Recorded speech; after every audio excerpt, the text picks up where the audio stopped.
মানবতা বিরোধী অপরাধ মামলায় শেখ হাসিনার বিরুদ্ধে রায় 17 নভেম্বর। দর্শক এ বিষয়ে আরো জানাতে ট্রাইব্যুনাল প্রাঙ্গণ থেকে যুক্ত হচ্ছেন সহকর্মী লিটন মাহমুদ।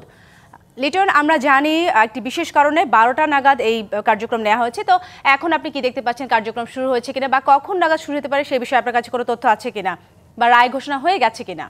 শাফি, আপনাকে ধন্যবাদ।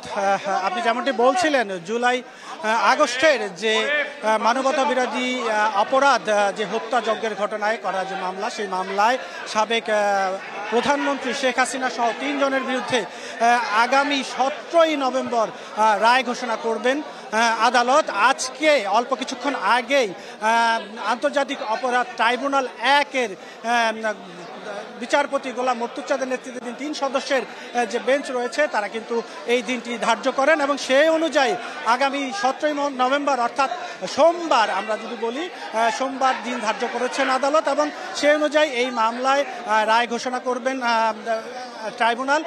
আমরা আসলে যতটুকু জানতে পেরেছি যে এর আগে এই যে মামলা, সেই মামলায় মোট 5টি অভিযোগ সাবেক প্রধানমন্ত্রী শেখ হাসিনা সহ 3 জনের বিরুদ্ধে আনানো হয়েছিল।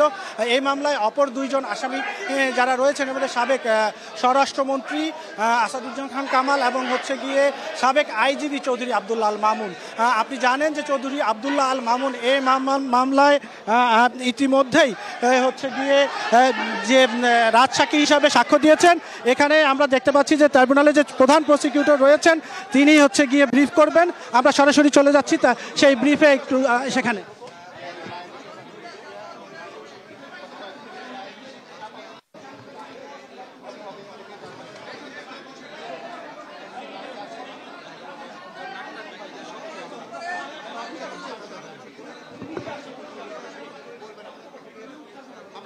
শুরু করতে পারি আজকে কি হলো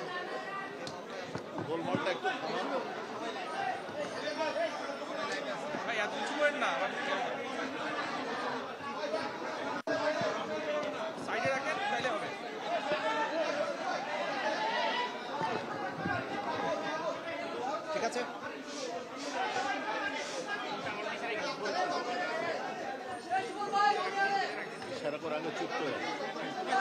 প্লিজ।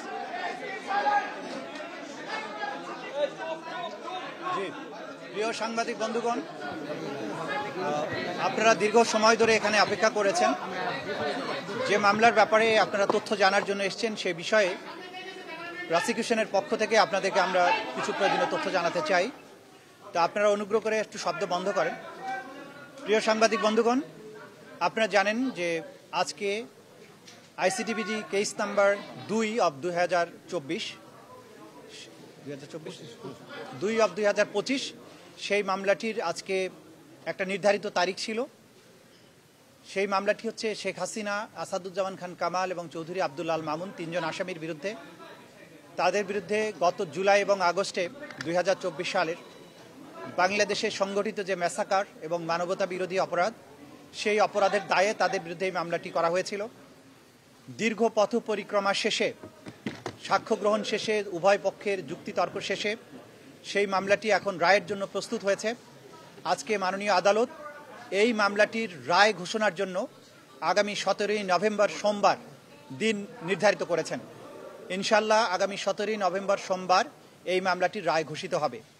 এই মামলাটি চূড়ান্ত পর্বে আসার পেছনে আমাদের প্রসিকিউশনের যে সমস্ত সদস্যবৃন্দ অক্লান্ত পরিশ্রম করেছেন তাদের প্রতি, আমাদের তদন্ত সংস্থার যে সমস্ত তদন্তকারী কর্মকর্তাবৃন্দ তারা অক্লান্ত পরিশ্রম করেছেন এটাকে একটা যথাযথ প্রক্রিয়ার মধ্যে নিয়ে আসার জন্য, তাদের প্রতি, ভিকটিম পরিবার, সাক্ষী যারা দিয়েছেন, যারা নেপথ্যে কাজ করেছেন, সর্বোপরি বাংলাদেশের সাধারণ মানুষ যারা এই বিচার প্রক্রিয়ায় আমাদেরকে পেছনে থেকে সমর্থন করেছেন, সাহস জুগিয়েছেন, তথ্য দিয়েছেন এবং ধৈর্য ধরে আজকে এই মামলাটিকে রায়ের পর্যায় পর্যন্ত নিয়ে আসার ব্যাপারে ভূমিকা পালন করছেন, সেই গোটা জাতির প্রতি প্রসিকিউশনের পক্ষ থেকে আমাদের গভীর কৃতজ্ঞতা, শ্রদ্ধা এবং ভালোবাসা জানাচ্ছি।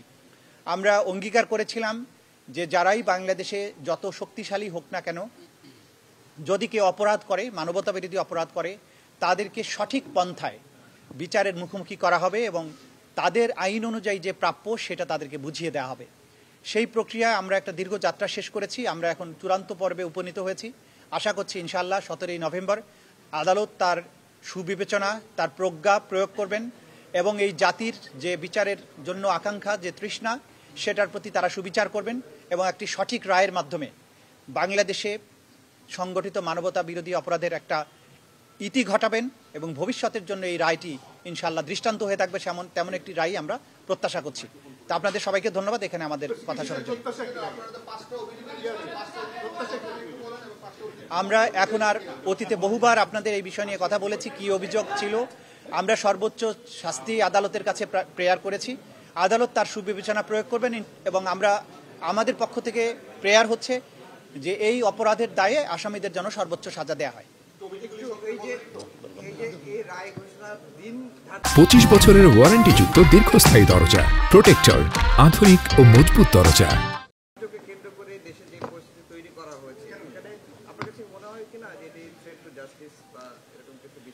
সরাসরি যদি কেউ বিচার প্রক্রিয়াকে বানচালের জন্য কোনো হুমকি দেন, কোনো কার্যক্রম করেন, ডেফিনেটলি সেটা আদালতের প্রসেস, আদালতের প্রক্রিয়াকে বাধাগ্রস্ত করার শামিল হবে।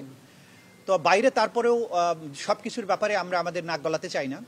আমরা আমাদের বিচার প্রক্রিয়ার মধ্য দিয়ে, আইনের প্রক্রিয়ার মধ্য দিয়ে চলতে চাই।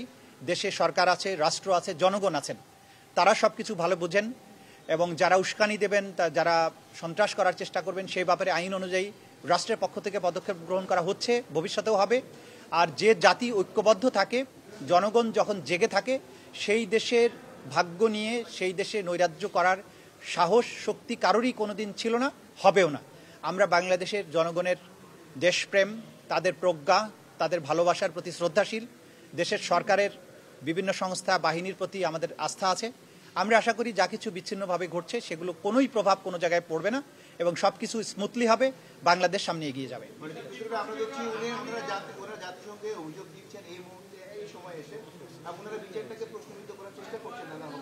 যারা যা খুশি প্রশ্নবিদ্ধ করার চেষ্টা করতে পারেন। এই বিচার আমরা যে প্রক্রিয়ার মধ্য দিয়ে এসেছি সেটা ট্রান্সপারেন্ট ছিল, আপনারা সবাই তার প্রত্যক্ষ সাক্ষী।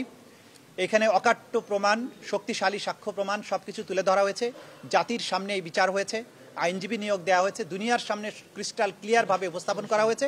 সুতরাং তারা যত খুশি প্রশ্ন করতে পারেন, আইন তার নিজস্ব গতিতে চলবে, ন্যায় বিচার তার নিজস্ব গতিতেই চলবে। Thank you.